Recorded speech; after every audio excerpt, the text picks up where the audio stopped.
I'm going to turn it over to Freya now. Okay, thank you, Elaine, and thank you to everyone for joining us on this final ODSECS of the year. I realised we have some other colleagues here that don't normally join us, so apologies for the acronym of the series, which is always a bit of a head scratcher, but obviously it stands for the Online Digital 18th Century Studies seminar series, which we've been running since the pandemic. I think Elaine said this, but a couple of you have joined later, so just a reminder to keep yourself muted during the presentation. But we're really pleased today to be able to collaborate with our colleagues at Bristol. This is one of the great things about having ODSECS be at Bristol, is that we can collaborate with the great research centres that Bristol has. And so today we're working with the Centre for Black Humanities, which is run by my brilliant colleague, Elizabeth Robles, alongside a whole host of lovely and renowned scholars that the University of Bristol hosts. So I'm going to hand over to Lizzie and she'll talk a little bit about the centre very briefly, and then she'll introduce Matt, who is today's speaker.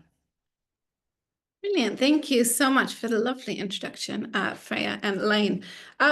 So the Centre for Black Humanities, as Freya said, is a research centre based here at the University of Bristol, which brings together scholars from across the arts, humanities, and modern languages to think about the intellectual and creative histories and contributions of folks of African descent. And so it's my very great pleasure to introduce Matt Rarey to you today. So Dr. Rarey researches and teaches art history of the Black Atlantic at Oberlin College in the US. In his research and teaching, and also in his curating practice, he focuses primarily on connections between West Africa, Brazil, and Portugal from the 17th through to the 21st centuries. These interests come together in his book, which is really good, titled Insignificant Things, Amulets and the Art of Survival in the Early Black Atlantic, which was published by Duke in 2023, which traces the cumulative history of bolsas de Mandinga, pouch-form amulets of transcultural origins that took on new forms and histories as Africans pervade them across the South Atlantic between 1660 and 1835. My own favorite thing about the book is the way that it offers scholars of the Black Atlantic insights into how visual and material histories can complicate the erasure of Black life and power within the archives of transatlantic slavery. So it was a real particularly exciting for me to be able to hear from Matt today. It will come as little surprise to those who've read the book that Insignificant Things garnered multiple major prizes, including a 2024 Arnold Rubin Outstanding Publication Award from the Arts Council of the African Studies Association, and the 2024 Charles Rufus Morey Book Award from the College Art Association. Matt is now at work on a second book project about maps of maroon communities and Black diasporic landscapes in South America and the Caribbean, and the afterlives of these maps in the work of contemporary Black artists and land rights activists. It's with great delight then that I will now hand the room over to Matt, who is leading us today in thinking about objecting to the fetish, debating African art history in Lisbon, 1731. So thank you so much, Matt, and over to you. Thank you so much for the introduction. I appreciate it. So it's a real pleasure to be speaking to you all today. Thank you to Elaine McGurr, who initially sent this invitation to me, which I was very excited to accept. Thank you, Lizzie Robles and Freya Gowley, for your coordination efforts, and I'm excited that the Center for Black Humanities is co-sponsoring.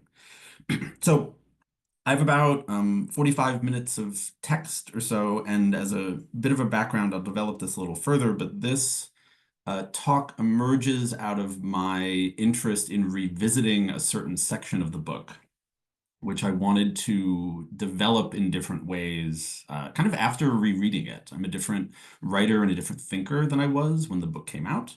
And so this is my effort to re-engage with some of that material. I'll make that more clear as the talk goes on. So screen share.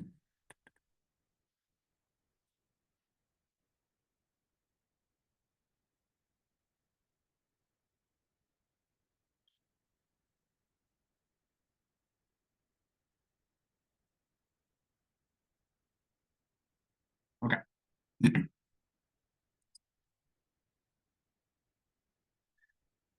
So between the 1500s and the early 1800s, a quasi-governmental agency responsible for, between the 1500s and the 1800s, the Portuguese Inquisition, a quasi-governmental agency responsible for prosecuting perceived crimes against the Catholic Church, employed scribes who recorded, in theory verbatim, the trials of the accused. The scribes hand-recorded testimonies, interrogations, and final judgments, and bound together the pages in a document called a processo. On the screen is one of tens of thousands of extant processos held at Portugal's National Archive, specifically trial number 11767, completed in 1731, of the Inquisitorial Tribunal in Lisbon.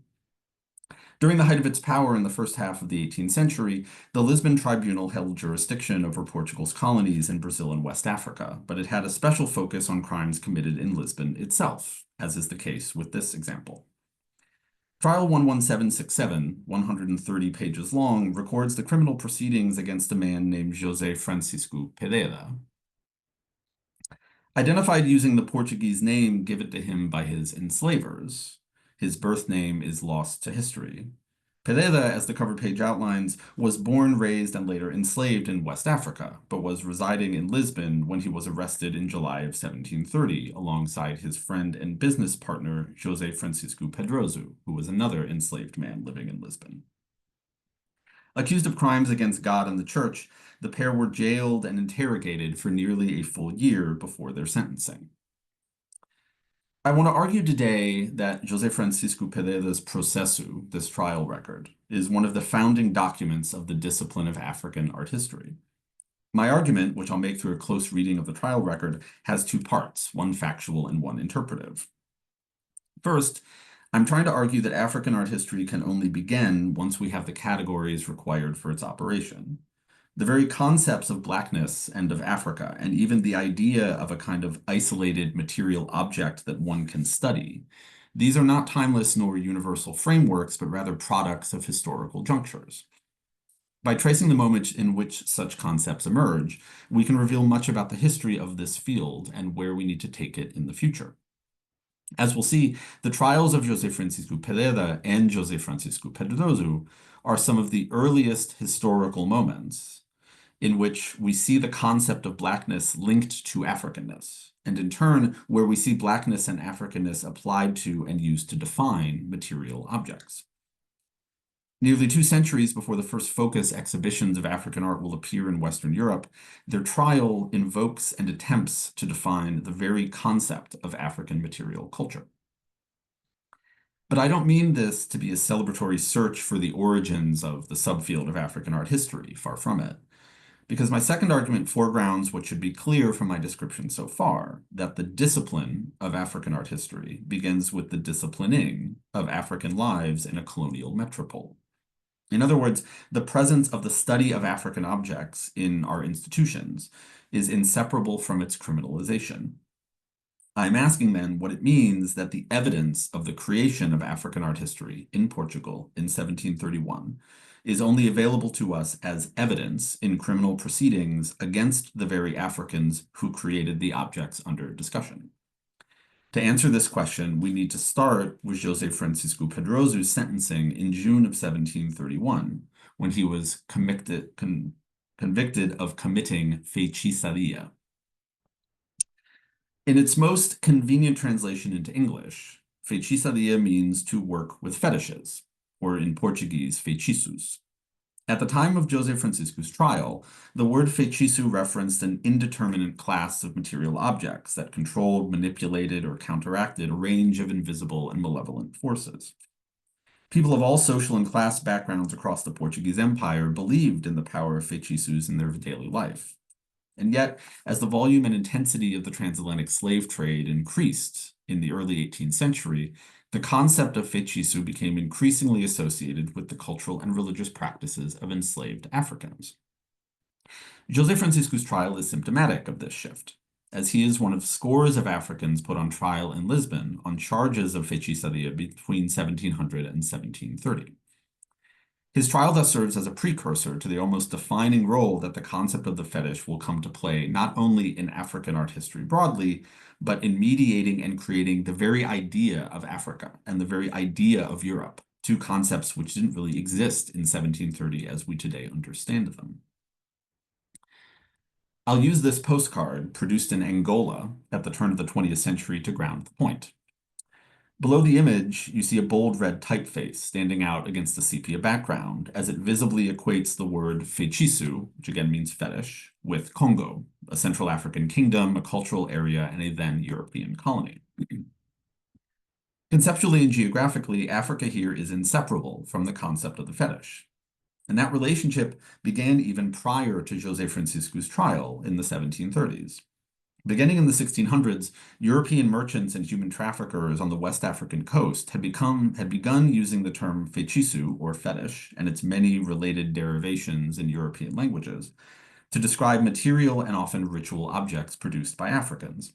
As merchants from France, Portugal, England, and the Netherlands, among others, traded and bartered with African kingdoms and merchant classes for African goods, as well as slaves, the people we now call Europeans for the first time became broadly exposed to African economic and artistic systems.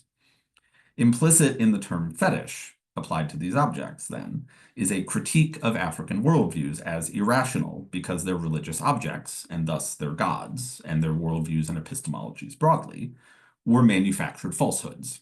Indeed, the word feitiço derives from a Latin word which means to physically make or to fabricate something. From my vantage point, it's more productive to say that the concept of the fetish instead emerged to mediate cross-cultural disagreements between European traders, middlemen, and African merchants over the value and meanings of objects, bodies, and lives during the rapid expansion of human trafficking and material trade in West African port cities. In other words, fetish doesn't so much label a distinct set of African worldviews as it creates the idea of African difference. Centuries later, this postcard inherits and reperforms that discourse. You see a person supplicating, looking subservient to the two objects at center, whose proliferations of surface additions and statuesque forms provide the visual evidence necessary for defining African spiritualities as manufactured or fabricated.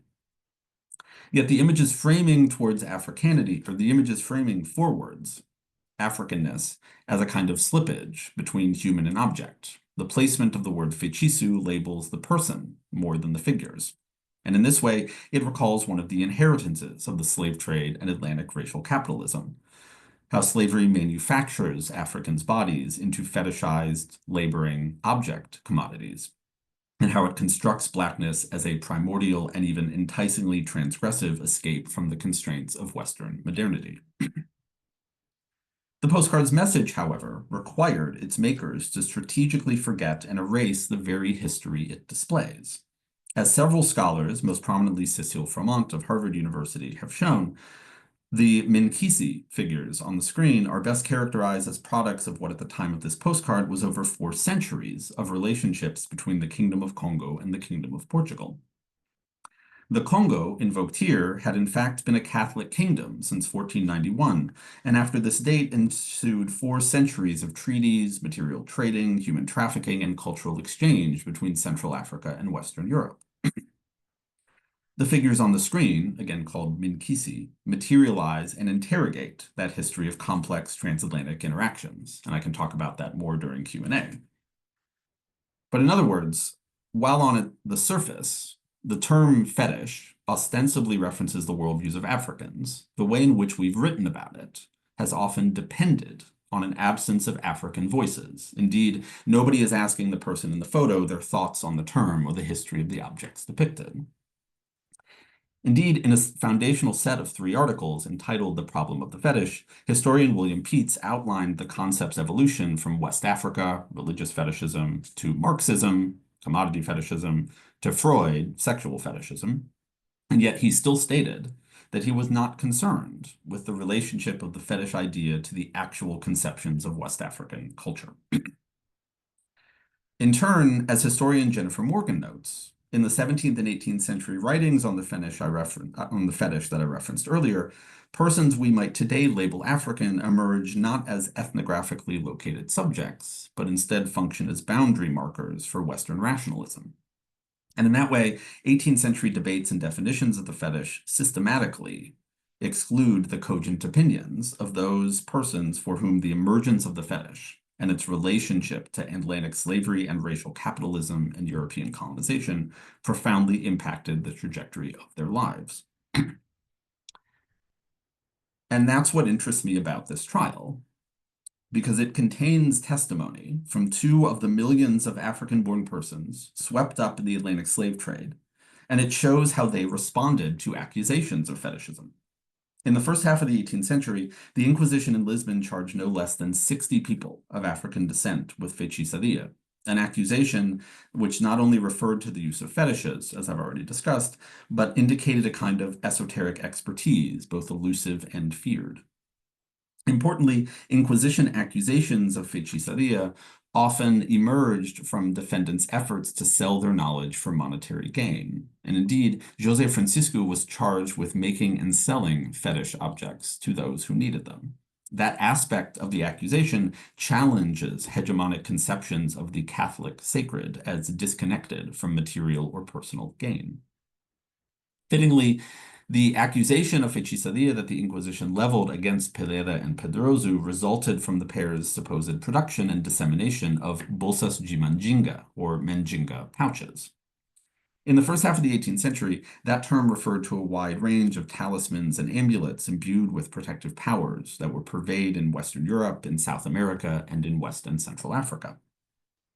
Only a handful of Mandinga pouches survived from the 18th century, including the amulet reproduced here. Sewn into the binding of a 1704 Inquisition record, one can glimpse its internal contents: paper, stones, cotton, and hair through a small tear in its side. But the seeming insignificance of these contents belies the spectacular powers of stopping knives and bullets provided to its user, powers enacted when this amulet's maker brought together its varied and yet specialized internal contents. This amulet was used by an African-born man named Jacques Viegas in Lisbon, and was in turn the cause of his confession to the Inquisition in 1704. It is also the animating object, in my book, already introduced, Insignificant Things, Amulets and the Art of Survival in the Early Black Atlantic. And in the book, I argue that the visual banality of Mandinga pouches, combined with their hidden and diverse intermixture of contents, were designed to avoid visual inspection and confounded the Inquisition's efforts to describe them. But building on the book's argument, in what follows, I argue that by engaging the ideas of Africans in the Black Atlantic world, we may force a productive remapping of fetishism's entanglements with art history's early development in Europe. On one level, Bolsas de Mandinga suggest that the intensification of Atlantic slavery in the 17th and 18th century, alongside what is characterized as a kind of discipline of Africans' bodies as objects, lays down the frameworks of object centrality and of racialization that are required for the later creation of African art history. Art history requires African bodies and African objects, right? But this is not to create a facile equivalence between the Inquisition and the later institutionalization of art history in colonial metropoles. It is to point out, however, that for well over a century, the Inquisition in Lisbon had a well-displayed interest in the apprehension, in the classification, and the descriptive analysis of material objects, that they did this in tandem with efforts to racially classify the accused, and that the accused carefully interpreted and responded to those developments.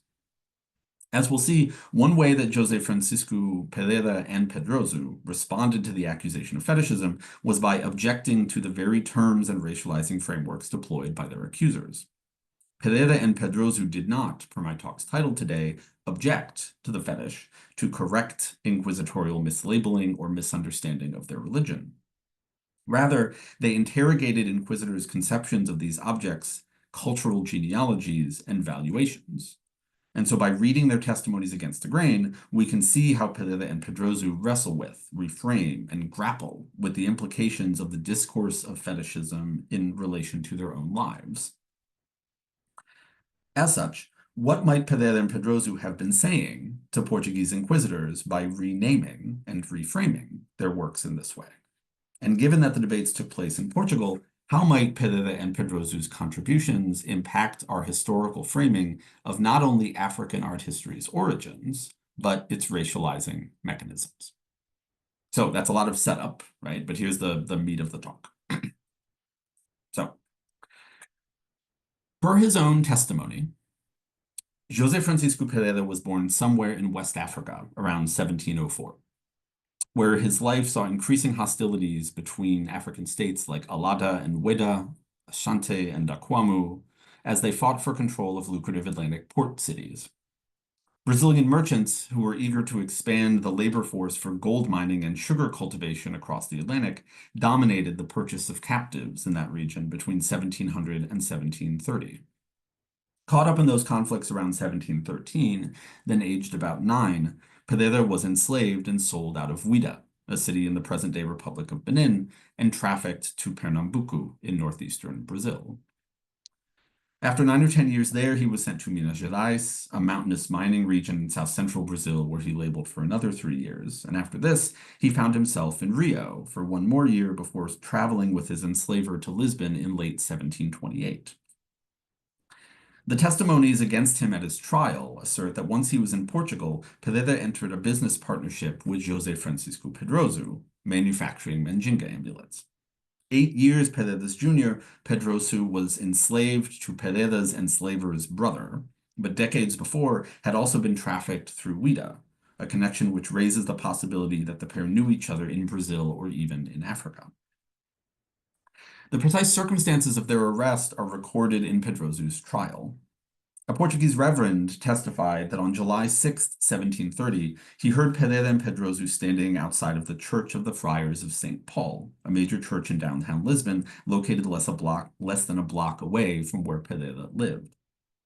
The reverend stated that he heard Pereira and Pedroso discussing their placement of some objects underneath the church's altar stone.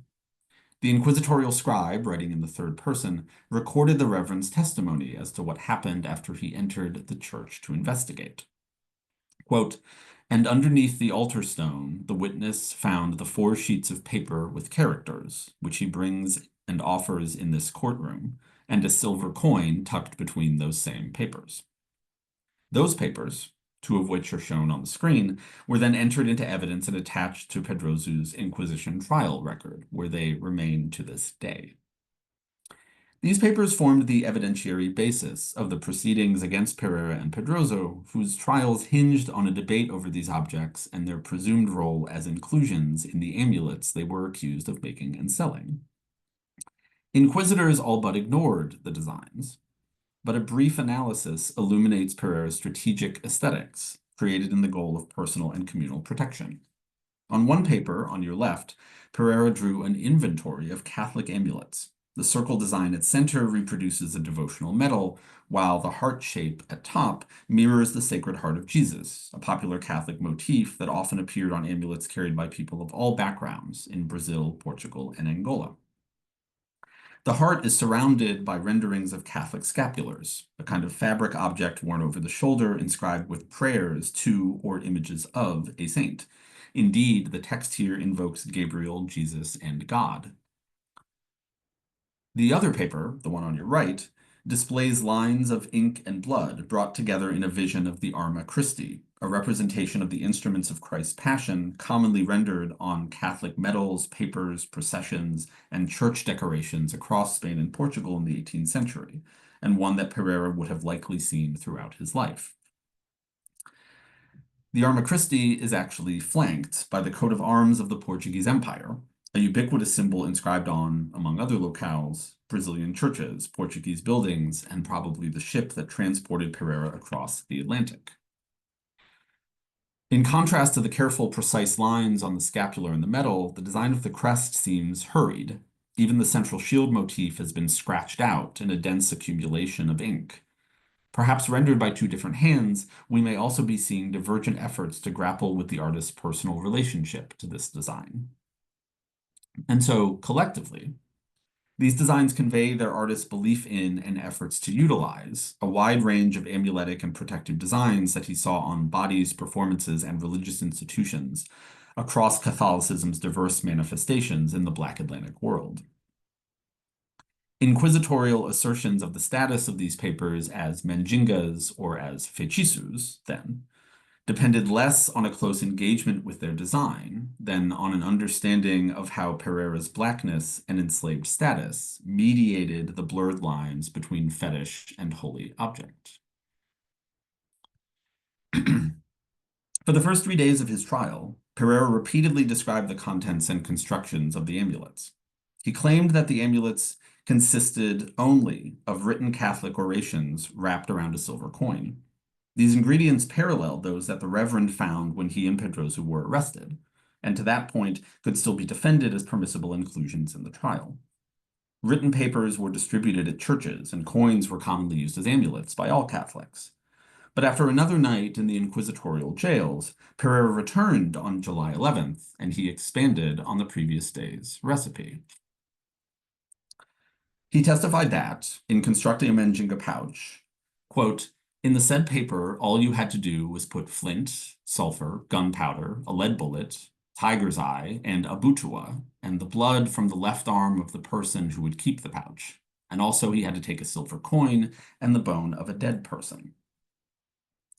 My book contains an entire chapter dedicated to analyzing the paper designs and the contents of Pereira's amulets in the context of his experience with Atlantic slavery and religious conversion. To provide a quick summary of that argument, consider that contemporary amulets used in West Africa often incorporate material references to that which they protect their user from. By including flint, gunpowder, and a lead bullet inside of his amulet, Pereira likely intended to provide protection from ballistic weapons. In the book, I contextualize this near-literal Mandinga as firearm through José Francisco's enslavement in Ouida, the cosmopolitan West African port city that was a significant node in slaving traffic in the 18th century. Because alongside alcohol and tobacco, gunpowder was a crucial commodity during the 18th century slave trade around Ouida. Brazilian merchants and enslavers sold large quantities of guns and gunpowder to Africans alongside Brazilian mined gold. By the 1690s, 2 decades before José Francisco's enslavement, traders in Ouida were importing more than 1,000 firearms annually in a scale that one historian calls almost insatiable. One can then speculate the extent to which gunpowder not only partially facilitated the conflicts that resulted in his enslavement, probably as a prisoner of war, but also whether it was one of the commodities for which his very life was exchanged in West Africa. Less obvious to inquisitors, but possessed of an equal potency to the firearms, was José Francisco's stated inclusion of abutua in his amulets. Likely an ingredient learned from his time in Brazil, abutua is an indigenous Brazilian name for a flowering plant, whose leaves and roots were commonly used in colonial Brazil and Angola for their healing and harming properties. One species holds the critical ingredient for the poison used in arrow darts. And so the Mandinga amulets that José Francisco described at his trial assemble a diverse protective arsenal, one that understands the mutual implications of his interpersonal violence, ritual authority, and his own commodification. But in the book, I also argued that Mandinga amulets are most productively understood not as material objects, but as an evolving Atlantic-wide discourse of protection and racial subjectivity and commodity exchange. I want to use the rest of my time, then, to delve into a point that emerges directly from the book's argument about Mandinga as discourse. Despite the centrality of Pereira's description to almost all current scholarly analysis of Mandinga pouches, including the one I just gave you, there is no material evidence that José Francisco Pereira's Mandinga amulets actually existed. What happens then if we consider Pereira's Mandinga amulets not literally as material objects that can be analyzed and studied, but rather as conceptual fabrications that emerge through the accusations and arguments and intellectual discourses deployed at his trial? Of the contents he outlined in his own testimony, only the papers survive. And in turn, recall that Pereira's description of the amulets changes significantly between the time of his arrest and his confession. On July 10th, he just says that they're papers and coins, but by July 11th, they contain bones and bullets.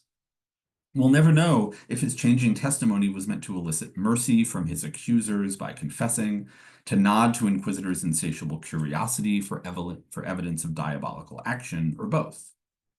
I choose to frame Pereira's response to his accusers as a kind of conversational shadow, where the very idea of fetishism requires the production of blackness as a conceptual antitype of those who Pereira's inquisitors accuse themselves to be, or wish themselves to be.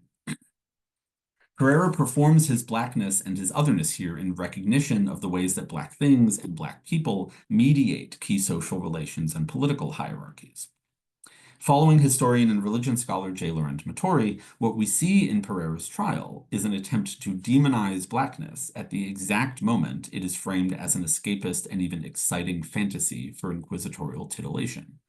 A dialectic that explains perhaps why, in the final days of his trial in 1731, he ends up providing extensive, detailed descriptions of his sexual congress with demons as interrogators begged for more.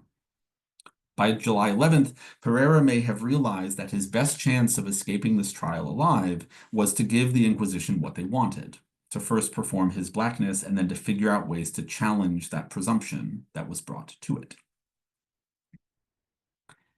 On the first day of interrogations, July 6, 1730, neither inquisitors nor Pereira used the word Mandinga. Pereira instead referred to his creations generically as papers or orations, which helped to free him and his clients from physical violence, objects he claimed he learned how to produce when he was enslaved in northeastern Brazil. Inquisitors, meanwhile, seizing on the paper's unnatural effects, began inquiring about their Brazilian origins and referring to them as feitiços. On July 7th, having just heard Pereira recount his life journey through West Africa and Brazil, inquisitors asked him directly whether he heard or knew anyone who made feitiços in these regions. The inquisitorial scribe recorded that Pereira said that, quote, in Pernambuco and also in this kingdom of Portugal, he heard some people had feitiços, which Pereira defines as things that did things that have a pact with the devil. Pereira is on the defensive here. He repeats his accuser's understanding of the feitiços equation with diabolical worship, which will later allow inquisitors to assert Pereira's knowledge of the practice. But the gaps are important in this response. Pereira expresses his familiarity with feitiço as a concept. He knows what it means. And yet, despite the leading question, he situates feitiço not as a practice associated with Africa, but as a product of colonial and metropolitan life in the Portuguese Empire. And in the second half of his response, Pereira implies that a feitiço is a thing that manipulates spiritual relations, but thing here isn't really defined. Pereira provides little information to help his accusers process the feitiço indexically or materially. And Pereira's response thus shows how feitiço was not a term applied exclusively to African religiosities. Indeed, a category like African religion doesn't exist in 1730.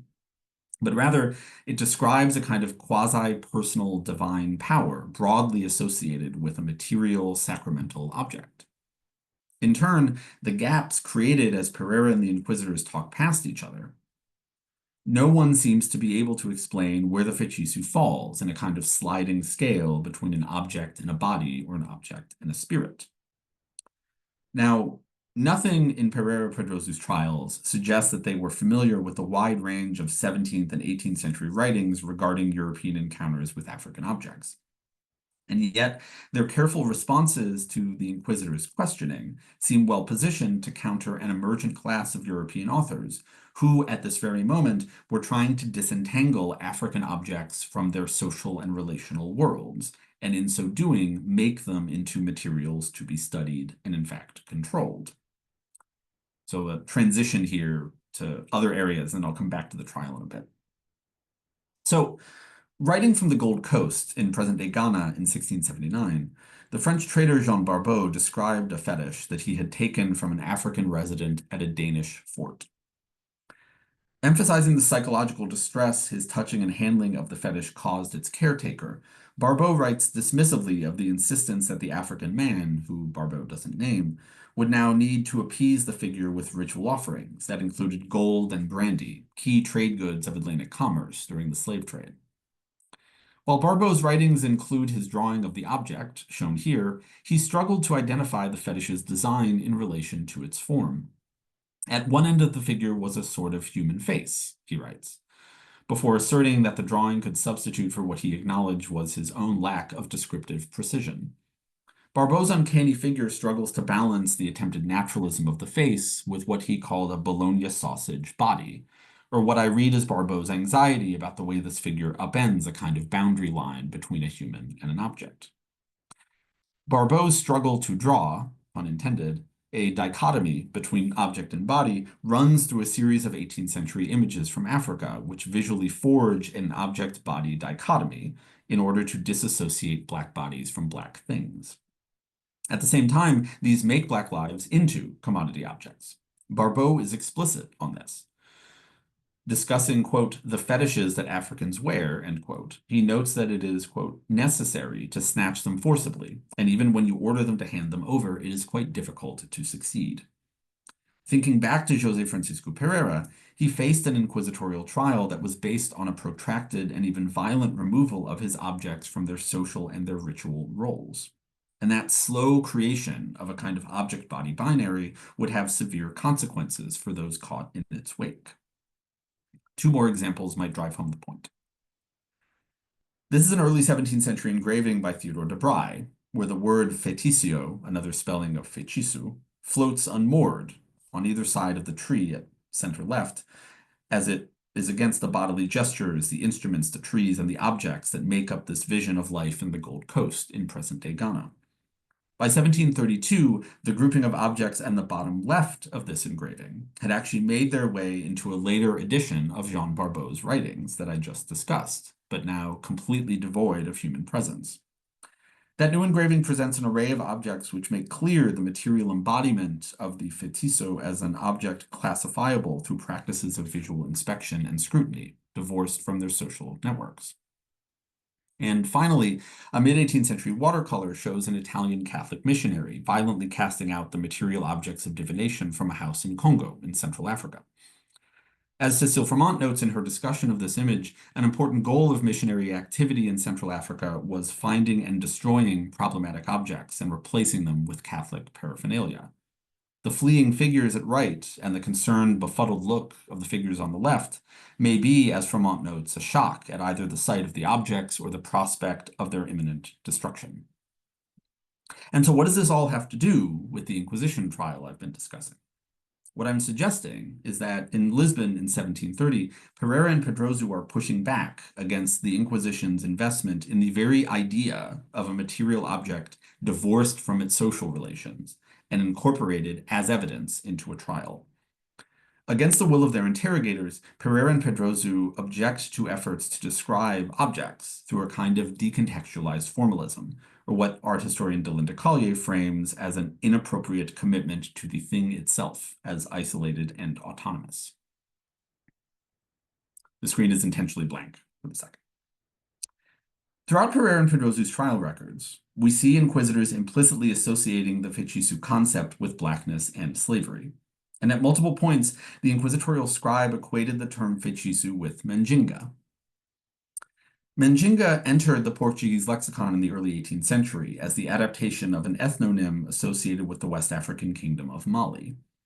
Originally referring only to people and specific cultural practices, by 1700, the Inquisition began to use Mandinga as a shorthand for a kind of sorcerous foreign object that came from a vaguely defined elsewhere, while the term's African associations made its racial implications clear.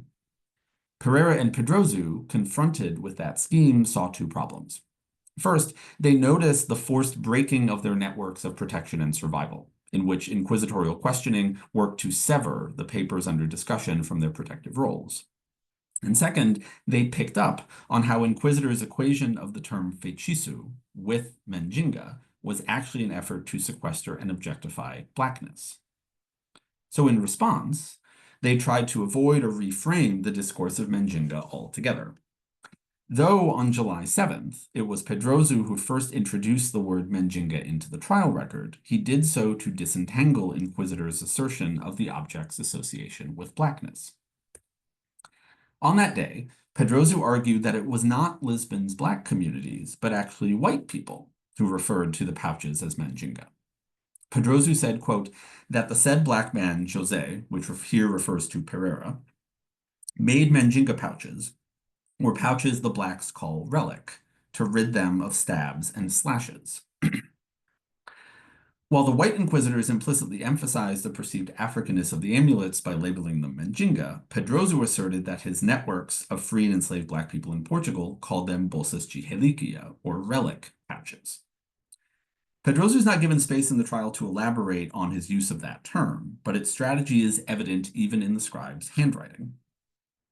Relic is actually capitalized, a gesture that this particular scribe typically reserved for references to holy objects and practices the Inquisition was charged with protecting. Relic is, of course, the term for an object touched by a Catholic saint, or more commonly, a part of their body, a bone or blood. Pedroso knew that bones and blood, inclusions in Mandinga amulets cited by the Inquisitors, were also commonly and occasionally singular forms of holy Catholic relics.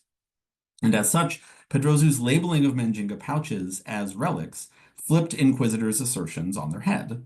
Recall, too, that Pereira's papers present an easily identifiable and careful reworking of Catholic scapulars and pendants. By converting those objects into paper and ink, he literally constructed a pouch of relics. Pereira and Pedroso's creative vision thus materializes the mutual constitution of Black Atlantic religious objects in the realm of cross-cultural translation. But moreover, Pedroso's deployment of relic pouch reminded inquisitors of the relation between Blackness and Catholicism in the early modern Portuguese Empire. Portuguese laws at this moment were instructing enslavers to baptize their captives and teach them the basics of Catholic doctrine. In practice, enslavers were hesitant to do so, since instructing them in Catholicism opened them up to participation in Catholic brotherhoods. Brotherhoods were religiously affiliated, church-sponsored mutual aid organizations that provided funding for purchasing freedom, cultural connections, and community and legal opportunities. In this context, Black Catholics largely operated their own systems of devotion, including designated Black brotherhoods that chose their own patron saints and the sacred images that stood on altars they rented from host churches. By the time of Pereira's trial, there were at least 9 Black Catholic brotherhoods in Lisbon. All of them celebrated feast and saint days using lavish royal ceremonies, and they often claimed inheritance to and connection with African origins. One 18th-century brotherhood in Lisbon linked itself to the Black men of the Congo Kingdom, the aforementioned Central African polity, which had employed a distinct form of Catholicism since the 15th century. And in 1730, another Black brotherhood lauded its own affiliation with the Mina nation of West Africa, from which they both claimed descent. Pereira and Pedroso. More concretely, African-born Mandinga makers had actually been referring to their creations as relics for at least 40 years prior to this trial. In 1690, Patricio de Andrade, another freeman from Cape Verde, appeared before the Inquisition on charges of making and selling amulets he referred to as relics. Yet, unlike Andrade's case, José Francisco Pedroso specifically cited racial subjectivity as a precondition for those holy terms. He refers to relic being what the Blacks call these pouches. And in so doing, he articulates a shared kind of naming convention that allows him to insist on the wider social network in which he operates, without abandoning the Blackness that was the basis of his legal status and chosen community in diaspora.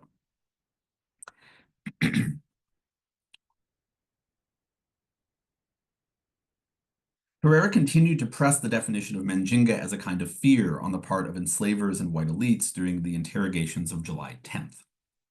On that day, Pereira was fielding a question about his use of touch cards, an apparently common object in colonial Brazil that consisted of pieces of paper with drawings or orations that allowed users to gain sexual submission from desired partners. Pereira claimed that while moving between 2 Brazilian provinces, probably in 1726, he had been searched at a customs house, and officials there confiscated the paper orations he was carrying. Seizing on the point, inquisitors asked how Pereira could have thought the papers he made in Lisbon were godly or licit, given that those of the same type had been seized from him in Brazil. And Pereira answered that, quote, his master did not want his slaves using any paper orations, for fear that they had them to make Mandingas, and because of this fear they were thrown away. This is the first time in the trial that Pereira uses the word Mandinga, 3 days after Pedroso says it. And again, Pereira uses Mandinga not to describe something he made, but to describe a fear that white enslavers held about a widely used object of popular Catholicism, once they fell into the hands of enslaved Africans. Critical to the argument, but left unstated during the exchange, is that touch cards were actually materially indistinguishable from otherwise permissible Catholic orations and prayer cards. Though Pereira doesn't describe the papers he was carrying, it's likely that the sole reason for their confiscation was because he was the one using them.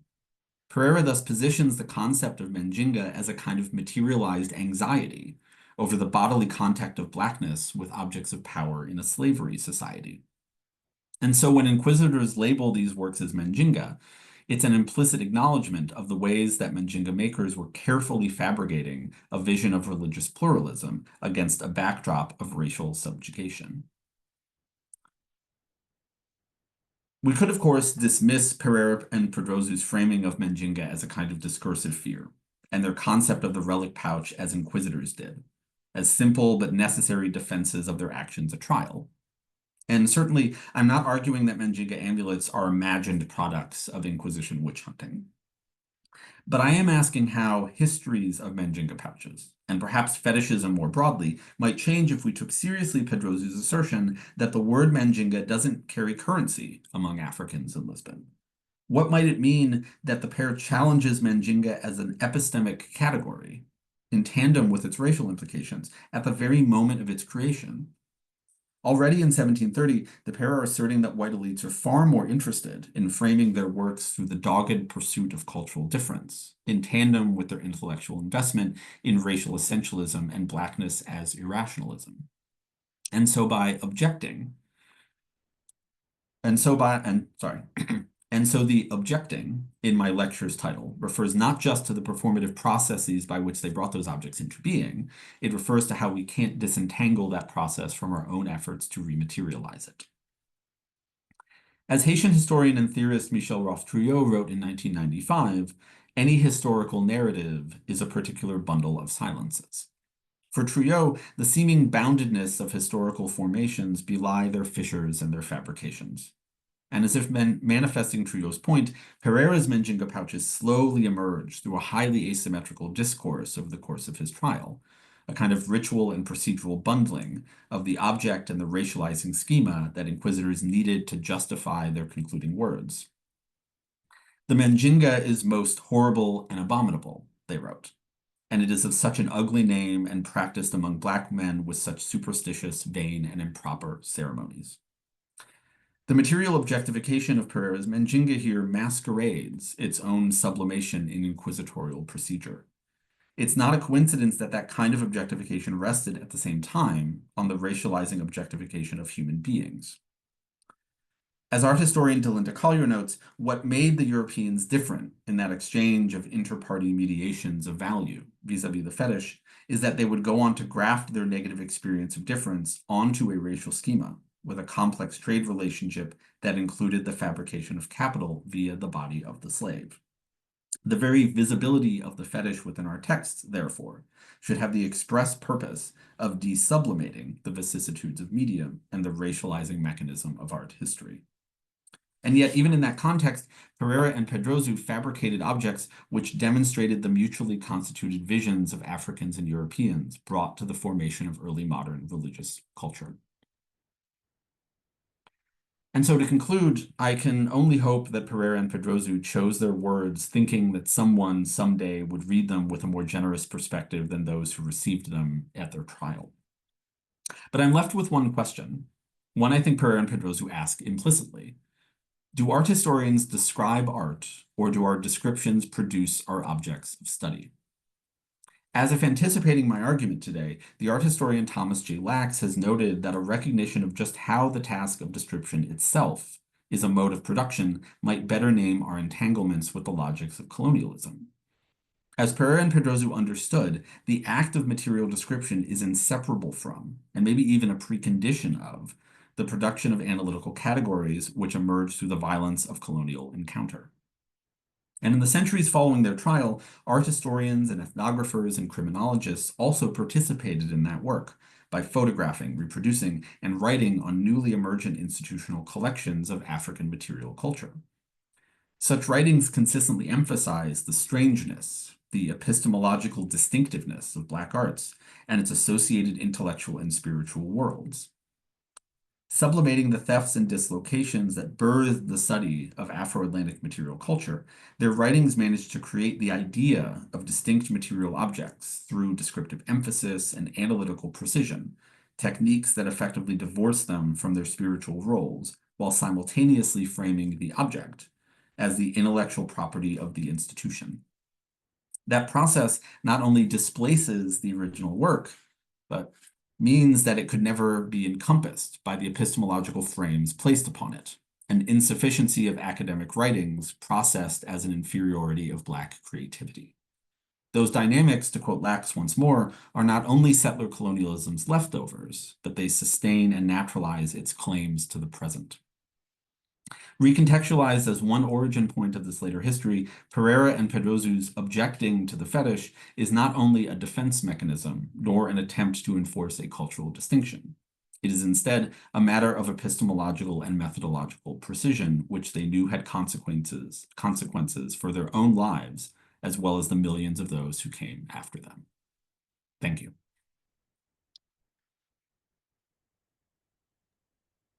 Please join me in thanking Matt for his fascinating and brilliant talk.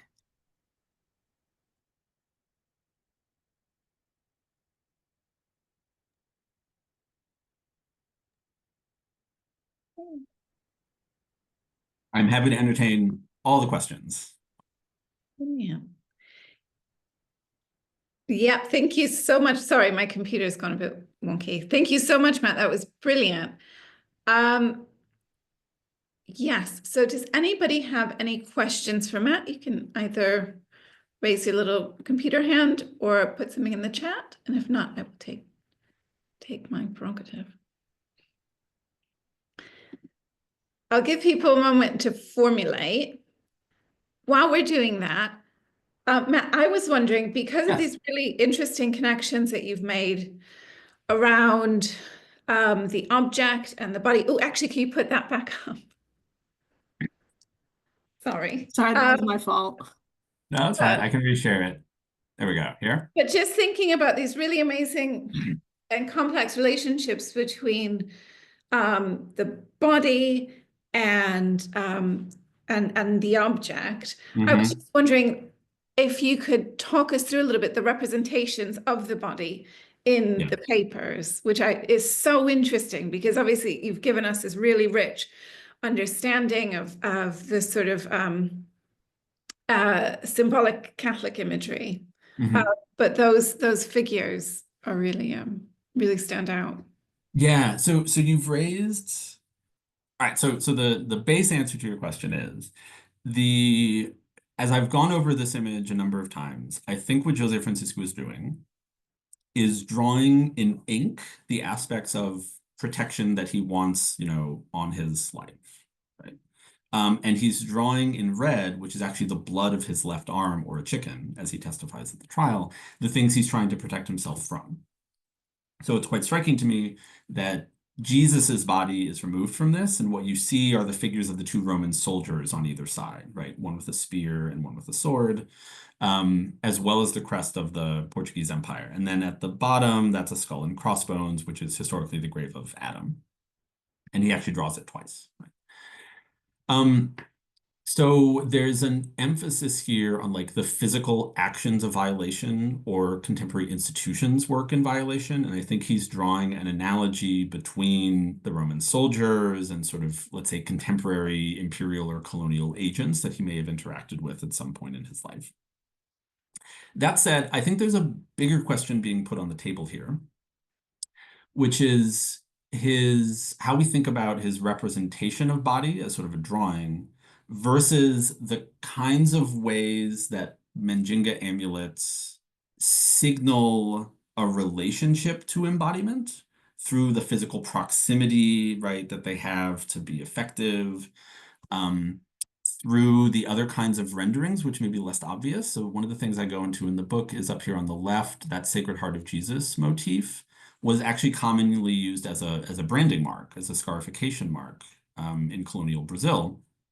So he's thinking about the way that the signaling and the foregrounding of embodiment is both a possibility of protection as well as a kind of vulnerability that I think is particularly strong, sort of in the wider context of his own life.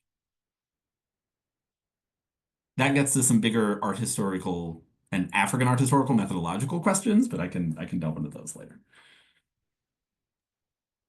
Oh, there's a bunch in the chat. Yeah. Freya gave a parting shot that I think leads on from what you were just saying. Okay.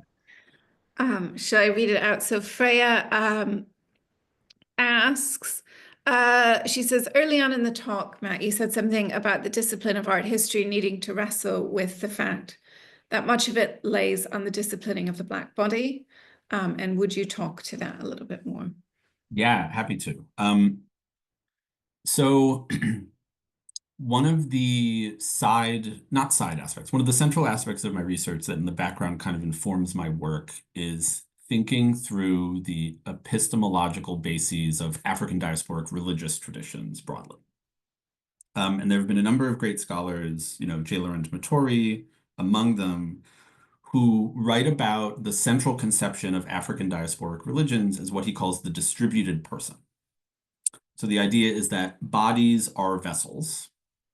And if you ever look at, let's say, an altar of Haitian Vodou or an altar of Brazilian Candomblé, you'll also see a proliferation of vessel forms that are fed and are interacted with as if they're living and being entities. And the idea is that human beings and those vessels participate in a circular relationship with each other. The self is not coterminous with the body, it is distributed across.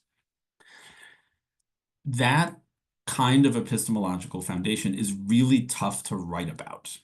It just really upends a lot of the conceptual frameworks that's brought to a kind of like logocentric way of thinking. And I credit my PhD advisor, Henry Druhl, and his concept of sensiotics, which I'll reference here for sort of helping me think through this discussion. But it's not lost on me that that idea of the distributed person and a conceptual framework is being distributed across the Atlantic at the very same moment that Africans' bodies are being commodified, right, into things that are necessary to study and control.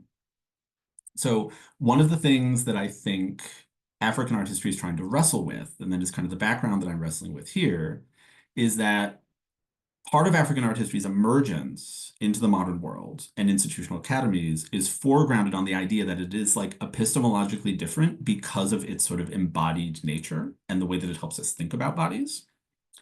And that's happening at the same time that the body becomes a commodity to be controlled, right? And writing across that is, I think, what African art history both demands of us and allows us to do. But it's a tension that I see José Francisco actually like navigating at this exact moment. Like he's becoming aware of the implications of that. And anyway, so I have lots more to say about that, but I think that's the foregrounding problem. Like, how do we talk about the epistemological distinctiveness of African art history without reinscribing the forms of racial subjectivity and control, which are the inheritance of art history broadly? Brilliant. Thank you so much. That's a really generous answer. I'm just opening up to any other questions that we might have in the room, in the virtual space.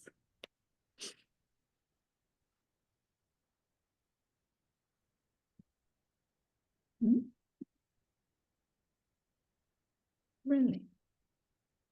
Okay. What do you think, Elaine? Shall we?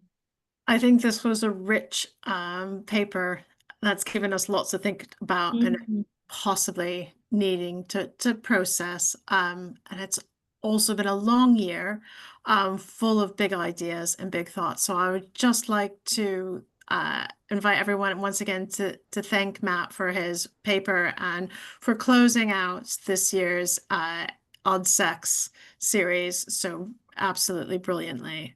Love the book, love the talk. If you haven't read the book, please do go and read it. It's really, really fantastic. It's one of the 2 best books I read all last year. Oh, that's very kind of you. Thank you, Elaine.